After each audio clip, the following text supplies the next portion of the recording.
வணக்கம் தோழர்களே, நான் சுந்தரவள்ளி. நீதிமன்றம் விஜய் அவர்களை பந்தாடி இருக்கு. ஊழலை ஒழிப்போன்னு சொல்லி யாரை ஏமாத்த பாக்குறீங்க? நீதிமன்றம் சொல்லியே உங்களால நடவடிக்கை எடுக்க முடியலனா நீங்க என்ன செஞ்சிட்டு இருக்கீங்க என்று சரமாரியாக உயர்நீதிமன்றம் கேள்வி எழுப்பி இருக்கிறது. ஊழலை ஒழிச்சிட்டோம் என்று சொன்ன விஜய் அவர்களுடைய பொய்யை உரித்து அம்பலப்படுத்தி இருக்கு தோழர்களை. என்ன நடந்தது? தமிழ்நாட்டுல ஊழலை ஒழிச்சிட்டோம் அப்படின்னு விஜய் குரூப் பிரபகண்டா பண்ணிட்டே இருக்கிறாங்க. இதுல என்ன நடக்குது அப்படின்னா, இந்த பொய் செய்தி தமிழ்நாடு முழுவதும் பல்வேறு விதமாக பரப்பப்பட்டு இருக்கு. அவங்க கட்சியில கூட்டணியில இருக்கிற கட்சிகளாலும் ஆதரவு கொடுக்கிற கட்சிகளாலும் அல்லது விஜய் மாற்றத்தை செய்வார் என்று நம்புகிறவர்களாலும் தொடர்ந்து ஊழலை ஒழித்து விட்டோம் என்கிற பரப்புரை பிரச்சாரம் செய்யப்படுது. இதுல பொதுமக்களை பேச வைத்து அதன் மூலமாக இந்த பிரபகண்டாவை பெருசா கொண்டு போறாங்க இவங்க. இதுல என்ன உண்மை அப்படின்னா, ஊழலும் லஞ்சமும் மலிந்து கிடக்கிறது. இப்போ ஊழல் லஞ்சத்தெல்லாம் ஒரே நாள் அப்படி தொடச்சு கிளீன் பண்ணலாம் முடியவே முடியாது. குறைக்கலாம். அதற்கான கடுமையான திட்டமிடலும் கடுமையான நடவடிக்கையும் தான் அதை குறைக்கிறதுக்கு உதவும். ஆனா இவங்களே ஊழல்ல தழிச்சவங்க. இவங்க எப்படி ஊழலை ஒழிப்பதற்கான திட்டமிடலை முன்வைப்பார்கள் அப்படின்றதா இங்க இருக்கிற கேள்வி. இதுல என்ன அப்படின்னா, அண்ணன் ஆட்சிக்கு வருவதற்கு முன்பே புலிப்படத்துல 15 கோடியை வரி ஏய்ப்பு செய்தவர். 1.5 கோடி ரூபாயை நீதிமன்றம் அபராதமாக விதித்த பின்பும் அதை கட்டாம இன்றைக்கும் ஏமாற்றி கொண்டு இருப்பவர். விலை உயர்ந்த காரை வாங்கிட்டு அந்த காருக்கு வரி கொடுக்க மாட்டேன் அப்படின்னு சொல்லி நீதிமன்றத்தின் கண்டனத்திற்கு உள்ளானவர். அதன் பிறகு 1 லட்சம் ரூபாய் அதுக்கும் சேர்த்து ஃபைன் கட்டினவர் தான் நம்ம அண்ணன் விஜய் அவர்களுடைய தொடக்கமே இப்படித்தான் தொடங்குது. அதே போல கட்சிக்குள்ள ஒரு பிபி ஆகணும், பப்ளிக் ப்ராசிக்யூட்டர் ஆகணும் அப்படின்னா அதுக்கு 25 லட்சம் அவங்களுடைய மாவட்ட செயலாளர்களும் 2ஆம் கட்ட தலைவர்களும் வசூல் பண்ணியது அம்பலமானது. நீதிமன்றத்திலே வழக்கு இருக்கு. அந்த வழக்கு தொடுத்த பெண்ணை கட்சியிலிருந்து நீக்கி இருக்கிறார்கள். இதை தாண்டி ஒரு அமைச்சருக்கு பின்பும் லஞ்ச ஊழல் குற்றச்சாட்டு பரவலாக வெளிவந்து கொண்டே இருக்கிறது. அதுல குறிப்பா பாத்தீங்கன்னா ராஜ்மோகன் அவர் எதுக்குமே அப்பாற்பட்டவர், தூய சக்தி அப்படின்னு நிறைய பேர் நம்புறாங்க. ஆனா அவங்களுடைய மனைவி பேர்ல ஒரு வழக்கு தொடுக்கப்பட்டிருக்கு. கன்னியாகுமரி மாவட்டத்தில் இருக்கிற வெற்றி செல்வி என்று சொல்லக்கூடிய ஒரு பெண் தனக்கு வேலை வாங்கி தருவதாக 17 லட்சம் ரூபாய் இவருடைய மனைவி வாங்கி இருக்கிறாங்க. அதாவது ராஜ்மோகனுடைய மனைவி பெற்றிருக்காங்க 17 லட்சம். இது போன மாசம் வந்த வழக்கு. அதுக்கு வாயே திறக்கல. 3 நாள்ல 240 கோப்புகள்ல கையெழுத்து போட்டிருக்காங்க. ஃபைல்ஸ்ல கையெழுத்து போட்டிருக்காங்க. 240 கோப்புகள்ல 3 நாள்ல கையெழுத்து போட்டு நகர்ப்புற மேம்பாட்டு துறையில 100 கோடிக்கு மேல ஊழல் நடத்தி இருக்கிறார்கள். அதே போல குடி தண்ணிய சூயஸ் என்ற நிறுவனத்திற்கு கொடுத்து அதுல கல்லா கட்டி இருக்கிறாங்க. சேலம் மாவட்டம் தண்ணி இல்லாம தெருவில் நிக்குது. இந்த பக்கம் அப்படியே வந்தீங்க அப்படின்னா, நம்ம அண்ணன் 2ஆம் கட்ட தலைவர்கள்ல நம்ம அண்ணன் ரொம்ப முக்கியமானவர். சாராயத்துறை அமைச்சர்களை கையில வச்சுக்கிட்டு, அந்த அமைச்சர் பாவம் எடுக்கிறாருன்னு தெரியாது நமக்கு, அந்த அமைச்சரை கையில வச்சுக்கிட்டு முடிவெடுக்கிற வேலைகளை ஆதவர்ஜுனா மத்தவங்க எல்லாம் செய்யறாங்க. அதுலதான் மணமகள் மன்றங்கள் அப்படின்ற பேர்ல புதிய சாராய கடைகள் உருவாக்கப்பட்டது. நிறைய பிராண்ட்ஸ் எல்லாம் வேண்டான்னு சொல்லிட்டு ஒரு 24 மணி நேரத்துல அந்த பிராண்டு மீண்டும் விற்பனைக்கு வருது. அப்ப 24 மணி நேரத்துல என்ன நடந்துச்சு? லஞ்சம் கைமாறி இருக்கிறது, பொருளாதாரம் கைமாறி இருக்கு. தூய சக்தியாக இருக்கக்கூடிய அண்ணன் ஆட்சியில அதிலும் குறிப்பா அறநிலையத்துறை ஒரு பார்ப்பன தம்பி கையில கொடுத்திருக்கிறாங்க. இதுவரை அறநிலையத்துறை தலித்துகள் கையில் இருந்திருக்கிறது, பிற்படுத்தப்பட்டவர்கள் கையில் இருந்திருக்கிறது. பார்ப்பனர்கள் கைக்கு காங்கிரஸ் பீரியடுக்கு அப்புறம் போனதே கிடையாது. இப்ப பார்ப்பனர் கையிலே அறநிலையத்துறை கொடுத்திருக்கிற அளவுக்கு இவங்க தெளிவா திட்டமிடலோட இருக்கிறாங்க.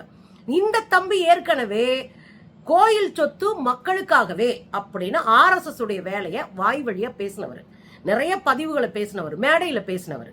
இப்ப அறநிலையத்துறை சொத்துக்கள் மக்களுக்கே என்று பேசினா அவன் உண்மைதான், மக்களுக்கு தான் கொடுக்கணும். நான் இந்த பணத்தெல்லாம் கோயிலுக்கு செலவழிப்பேன், பள்ளிக்கூடம் கட்ட மாட்டேன், மருத்துவமனை கட்ட மாட்டேன், பாலிடெக்னிக் கட்ட மாட்டேன், விடுதிகள் கட்ட மாட்டேன் அப்படின்னு திமுக பீரியட்ல கொண்டு வந்த பல்வேறு திட்டங்கள்ல டெமாலிஷ் பண்றாங்க. வேண்டாம் அப்படின்னு தள்ளி விட்டுட்டு பழனி ஆண்டவருக்கே பஞ்சாமிரதம் கொடுத்தாங்க.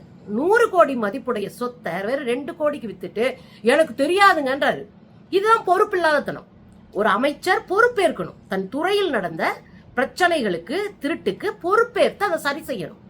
அதே பழனியில 150 கோடி மதிப்புள்ள கோயில் சொத்தை பாஜகவினுடைய தலைவர் ஒருத்தருடைய மனைவி பேர்ல மாத்தி இருக்கிறாங்க. அந்த கேஸ் வெளியே வந்து பரபரப்பை ஏற்படுத்தி இருக்கிறது. இவங்க எல்லாம் தங்களை தூயவாதிகளாக காட்டிக்கிறாங்க.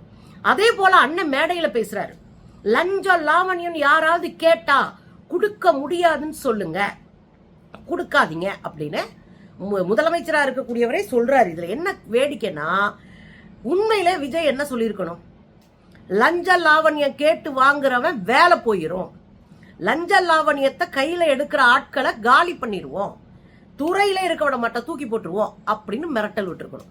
ஆனா அண்ணா அவங்களாம் மிரட்டல் விட மாட்டாரு, ஏன்னா அவங்க தானே கூட இருந்து செய்யணும்.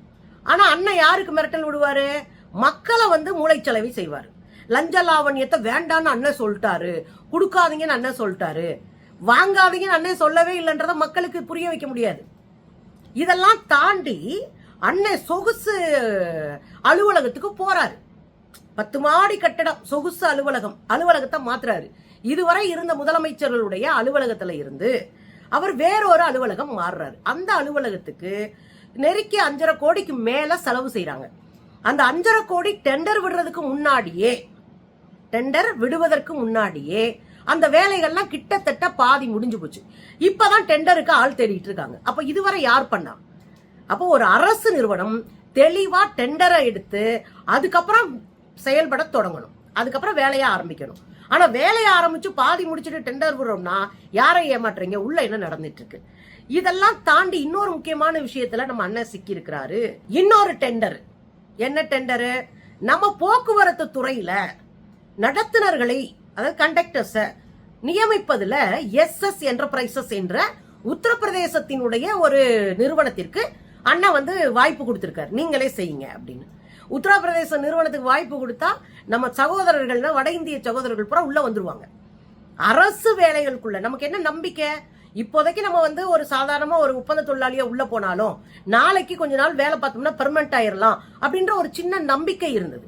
இப்ப அந்த நம்பிக்கையெல்லாம் உடைக்கப்பட்டு வட இந்திய தொழிலாளர்களால் தமிழ்நாட்டில் இருக்கக்கூடிய இந்த வேலை வாய்ப்பெல்லாம் இளைஞர்கள் பறிகொடுக்கிற ஒரு நிலைமைக்கு தள்ளப்பட்டிருக்கிறாங்க. இதுல எத்தனை கோடி கைமாறுச்சுன்றத அண்ணன் தான் சொல்லணும். இப்படி பார்க்கிற, நிக்கிற, உட்கார்ற துறைகளில் எல்லாம் கடுமையான லஞ்ச ஊழல் தலைவிரித்து ஆடிக்கொண்டிருக்கிறது. இன்னும் லிஸ்ட் பெருசு. நான் சும்மா உங்களுக்கு தெரிஞ்ச 4 விஷயத்த சொல்லியிருக்கேன்.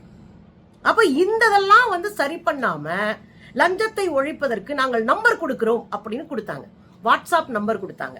நீங்க லஞ்சத்தை ஒழிக்கணும் அல்லது உங்ககிட்ட யாராவது லஞ்சம் கேட்டாங்கன்னா அந்த வாட்ஸ்அப் நம்பரை தொடர்பு கொண்டு நீங்க நேரடியா வந்து லஞ்ச ஊழலை பற்றி தகவல் கொடுக்கலாம், புகார் கொடுக்கலாம். ஏற்கனவே போதைப் பொருளுக்கு கொடுக்கப்பட்ட புகார்லேயே யார் புகார் கொடுத்தார்களோ அவர்களை குற்றவாளிகளிடம் காட்டி கொடுத்தது காவல்துறை. குற்றவாளிகள்கிட்ட நேரடியா போய் உன்னை பத்தி கம்ப்ளைண்ட் கொடுத்தது இந்த பையன் தான்.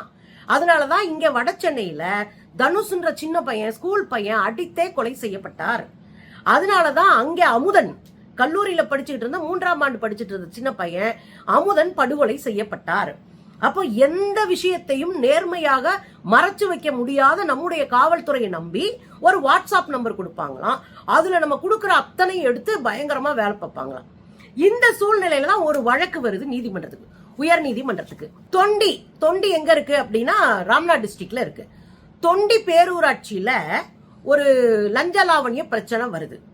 அந்த பிரச்சனை கோர்ட்டுக்கு போகுது. லஞ்சம் வாங்குறாங்க, நிதியை முறைகேடா செலவழிச்சிருக்காங்க என்ற வழக்கு கோர்ட்டுக்கு போகுது. இத விசாரிக்கணும் அப்படின்னு கோர்ட்டு தீர்ப்பு தருது. முன்னாடி இந்த தீர்ப்பு வந்து அமல்படுத்தவே இல்ல லஞ்ச ஒழிப்பு துறை. இது மீண்டும் நீதிமன்ற அவமதிப்பு வழக்காக நீதிமன்றத்துக்கு போகுது. அப்பதான் நீதிமன்றம் வச்சு செய்யறது. என்ன சொன்னாங்க?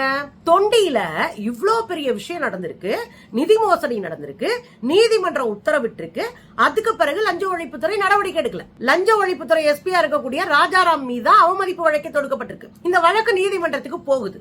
அப்ப நீதிமன்றம் கேட்கும் போது அரசு சொல்லுது, நாங்க லஞ்சத்தை ஒழிக்கிறதுக்காக வாட்ஸ்அப் நம்பர் கொடுத்திருக்கிறோம் என்று சொல்லுது. அதுலதான் நீதிபதி கடுப்பாயிட்டாரு, கோபமாயிட்டாரு. என்ன வாட்ஸ்அப் நம்பர் கொடுத்திருக்கீங்க? நீதிமன்றம் உத்தரவிட்ட பிறகு நீங்கள் நடவடிக்கை எடுக்கல. நீதிமன்றம் உத்தரவிட்ட பிறகு நடவடிக்கை எடுக்கலனா அது நீதிமன்ற அவமதிப்பு வழக்கா மாறும்.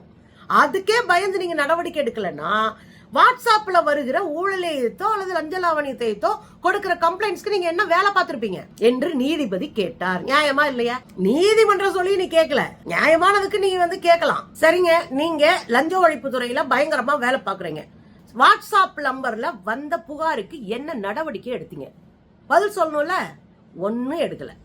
முதல்ல அந்த வாட்ஸ்அப் நம்பருக்கு நடவடிக்கை எடுக்கும்படியான புகாரை அனுப்புனாலும் அது போகலன்னு பலரும் பேசுனது நம்ம பார்த்தோம் காணொலிகளாக. ஆனா அப்படி இருக்கும்போது வாட்ஸ்அப் நம்பருக்கு போனதுல நீங்க என்ன நடவடிக்கை எடுத்தீங்கன்னா பப்பான்னு நிக்கிறாங்க தமிழ்நாடு அரசு. உடனே நீதிமன்றம் கோபமாடுது. குற்றவாளிகளை தப்பிக்க வைக்கிற முயற்சி பண்றீங்களா? அதான அர்த்தம். நீங்க நடவடிக்கை நீதிமன்றம் சொன்ன பிறகும் எடுக்கலன்னா குற்றவாளிகளை தப்பிக்க வைக்க பாக்குறீங்க. ரெண்டாவது, யாரை ஏமாற்றுவதற்கு இந்த வேலை பாக்குறீங்க? நீங்க யாரை ஏமாத்துறீங்க? யாரை குளிர்ச்சி அடைய வைக்கணும்னு நினைக்கிறீங்க? நீதிமன்றம் சொன்ன பிறகு உங்களால் நடவடிக்கை எடுக்க முடியல. அதுக்கு பின்னாடி ஒரு அரசியல் இருக்கு. அது யாரை காப்பாற்றுகிற அரசியல்? யாருக்கான அரசியல்? நீதிமன்றம் கேக்குது. நியாயம் தானே? அடுத்து ஒரு கேள்வி கேட்டது பாருங்க. நாங்க லஞ்ச ஊழலை ஒழிப்போம்னு சொல்லி வெறும் எண்ணெய் பாட்டில கையில கொடுத்துட்டு என்ன கொடுத்துறேன்னு சொன்னா அது என்ன மாதிரியான அரசியல்? நீ வெறும் எண்ணெய் பாட்டில நான் எண்ணெய் பாட்டில் தரேன்னு சொல்ற, வெறும் பாட்டில கையில கொடுத்தேன்னா அதான் எண்ணெய் பாட்டில் கொடுக்குறதா?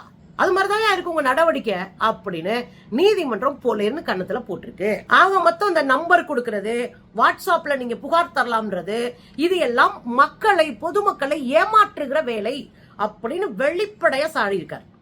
இது மக்களை ஏமாத்துற வேலை தானே. லஞ்சம் ஒழிக்க போறோம்னு சொல்லிட்டோம், மக்கள் நம்பணும், அதுக்கு ஒரு நம்பரை கொடுக்கறோம். அதுல நடவடிக்கை எடுக்கிறீங்களா எடுக்கலையான்றது தனிப்பட்ட முறையில வழக்கு தொடுத்தா அல்லது புகார் கொடுத்து சில பேருக்கு தான் தெரியும். வாட்ஸ்அப்ல வருகிற கதைகளை கேட்டு அண்ணா ஆட்சியில பாலாரும் தேனாரும் ஓடுதுன்னு நம்புற கூட்டத்துக்கு தெரியாது. அப்ப இந்த நம்பரை கொடுத்தாலே இந்த கூட்டம் என்ன பண்ணுவாங்க? இதை குறித்து பிரபாரணா பண்ணுவாங்க, இதை குறித்து பரப்புரை பண்ணுவாங்க, இதை குறித்து மக்கள்கிட்ட பொய் பிரச்சாரத்தை மேற்கொள்ளுவாங்க, ஒரு பொய் பிம்பத்தை கட்டமைப்பாங்க. அதற்கான வேலைதான் இது. அதத்தான் நீதிமன்றம் தெளிவா பேசுது. நீங்க செய்யற இந்த வேலையெல்லாம் பொதுமக்களை ஏமாற்றுகிற வேலை. அடுத்து சொல்றாங்க லஞ்ச ஒழிப்புத்துறையின் இந்த மெத்தன போக்கு. லஞ்ச ஒழிப்புத்துறையே மெத்தனமா இருக்குன்னா அப்புறம் எப்படி நீங்க லஞ்சத்தை ஒழிச்சிட்டீங்கன்னு சொல்றீங்க 3 மாசத்துல?